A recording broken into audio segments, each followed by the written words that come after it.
Maharashtra diaries में आज हम बात करेंगे राज्य में बढ़ते कोरोना वायरस के मामलों की। राज्य में कोरोना वायरस के एक्टिव मामलों की संख्या 506 हो चुकी है, वहीं मरने वालों की संख्या 8 हो चुकी है, जिसके बाद प्रशासन अब और भी अलर्ट हो चुका है। इसके अलावा बात करेंगे महाराष्ट्र एंटी टेररिस्ट स्क्वाड की, जिसने मुंबई से सटे थाने के पड़गा में एक बड़ा ऑपरेशन शुरू किया है। बड़े पैमाने पर सर्च ऑपरेशन एटीएस का शुरू है और यहां पर आईएसआईएस से जुड़े हुए लोगों के घरों पर छापेमारी करने का काम किया जा रहा है। किस तरह से इस ऑपरेशन को अंजाम दिया जा रहा है, इसकी जानकारी देंगे। साथ ही साथ बात करेंगे पुणे से आए एक सीसीटीवी की। आपको बता दें कि इस सीसीटीवी फुटेज में देखा जा रहा है कि कैसे एक तेज रफ्तार कार सड़क पर चाय पी रहे लोगों को रौंदती हुई नजर आ रही है। चलिए तीनों खबरों पर विस्तार से बात करेंगे। नमस्कार, आप देख रहे हैं लोकमत हिंदी। मेरा नाम है सोनू कनौजिया।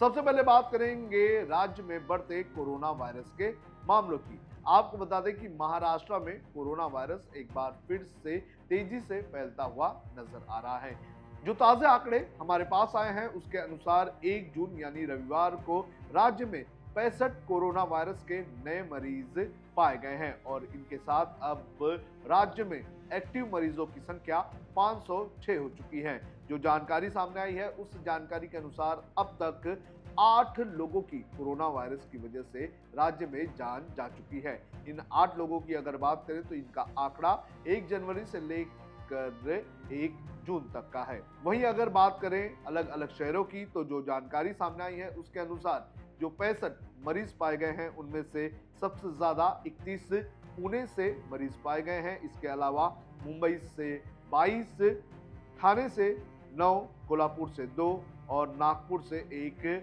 पेशेंट जो है कोरोना वायरस का पाया गया है। इसके अलावा अब तक लगभग 300 मरीज जो है वो ठीक होकर घर जा चुके हैं। आपको बता दें कि जो जानकारी सामने आई है उसके अनुसार राज्य में जनवरी से लेकर अब तक लगभग 11,501 टेस्टिंग की गई थी, जिसके बाद 814 एक्टिव मरीज जो है वो अब तक पाए गए थे और इन एक्टिव में से 300 मरीज जो हैं वो ठीक होकर जा चुके हैं। वहीं अगर बात करें जिन 8 मरीजों की मौत हुई है उन 8 मरीजों को अलग अलग बीमारी बताई गई है।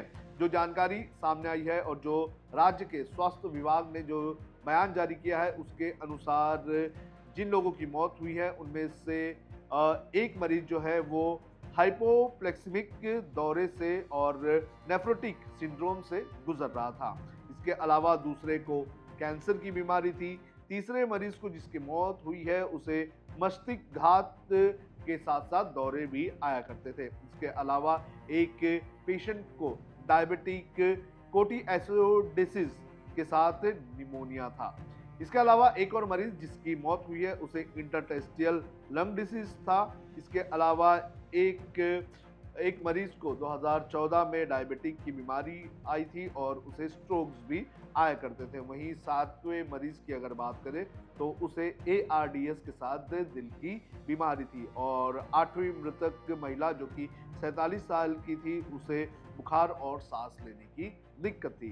तो इस तरह से स्वास्थ्य विभाग ने महाराष्ट्र के बयान जारी करते हुए ये कहा है कि इन 8 मरीजों की जिनकी मौत हुई है वो अलग अलग बीमारियों से ग्रसित थे और इसके अलावा जो एक्टिव मरीज है उनकी जो है उनका इलाज चल रहा है और कोरोना के पेशेंट्स को देखते हुए अलग अलग अस्पतालों में अलग अलग वार्ड्स बनाए गए हैं और टेस्टिंग भी बढ़ाने का काम किया जा रहा है। साथ ही साथ लोगों को भी अलर्ट रहने के लिए कहा गया है। लोगों को यह कहा गया है कि डरने की जरूरत नहीं है, लेकिन अगर आपको बुखार या ऐसी कोई सिंड्रोम दिखते हैं तो आप जाइए। लेकिन प्रशासन ने ये साफ तौर पर कहा है कि डरने की जरूरत नहीं है, तैयारियां पूरी है। लोगों से ये अपील की गई है कि अगर किसी को इस तरह के सिम्टम्स दिखते हैं तो वो तुरंत डॉक्टरों से और अस्पताल से कंसल्ट करें। अब बात करेंगे महाराष्ट्र एटीएस की।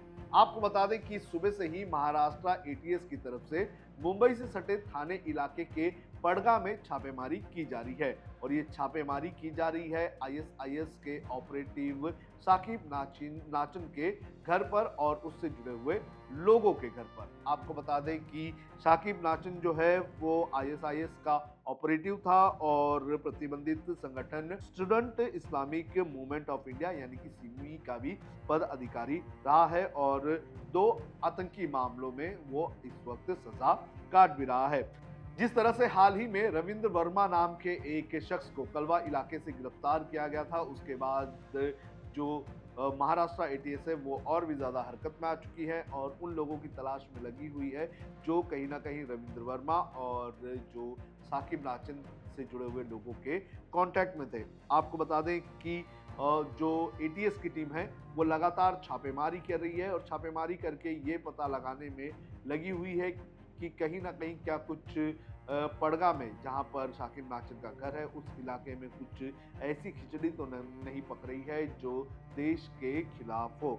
आपको बता दें कि 2002 और 2003 में मुंबई सेंट्रल, विलेपार्ले और मुलुंड में बम धमाके हुए थे और इस बम धमाके में जो है सिमी के आतंकी साकिब नाचन को गिरफ्तार किया गया था और उसके बाद से ही साकिब नाचन जो है वो सजा काट रहा है।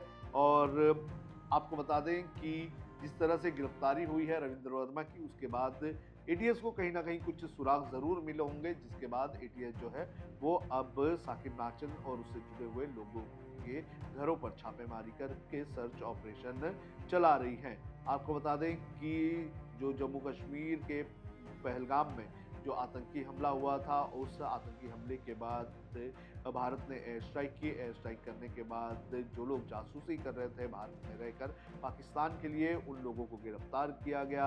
महाराष्ट्र एटीएस ने भी पिछले हफ्ते रविंद्र वर्मा को गिरफ्तार किया और रविंद्र वर्मा के अब बयान के बाद तलाशी अलग अलग इलाकों की चल रही है। अब बात करते हैं महाराष्ट्र के पुणे से आए एक सीसीटीवी फुटेज की। सीसीटीवी फुटेज आप आपकी स्क्रीन पर इस वक्त देख सकते हैं।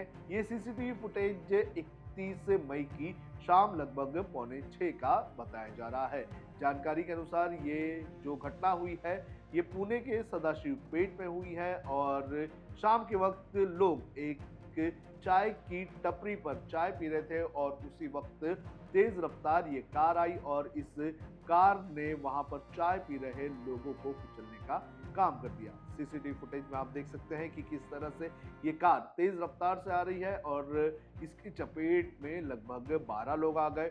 हालांकि गनीमत ये रही कि किसी को भी इसमें गंभीर चोट नहीं आई। 12 लोगों को अलग अलग अस्पतालों में भर्ती किया जा रहा है और उनका इलाज भी किया जा रहा है। जो जानकारी सामने आई है उसके अनुसार जो आरोपी ड्राइवर है जिसका नाम जयराम शिवाजी मुले बताया जा रहा है, उसे पुलिस ने गिरफ्तार कर लिया है और जो जानकारी सामने आई है उसके अनुसार ये जो शख्स है वो नशे में गाड़ी चलाने का काम कर रहा था और जब ये हादसा हुआ उस वक्त उसने शराब पी थी, ऐसी भी जानकारी पुलिस को मिली है और पुलिस ने इसके आधार पर उसे गिरफ्तार किया है और उससे पूछताछ की जा रही है। जिस तरह से सीसीटीवी फुटेज सामने आया है वो बता रहा है कि किस तरह से ये जो कार है वो तेज रफ्तार से चल रही थी और जो ड्राइवर था उसके कंट्रोल में ये कार जरा भी नहीं थी और इसी के चलते इसने 12 लोगों को जाकर टक्कर मार दी।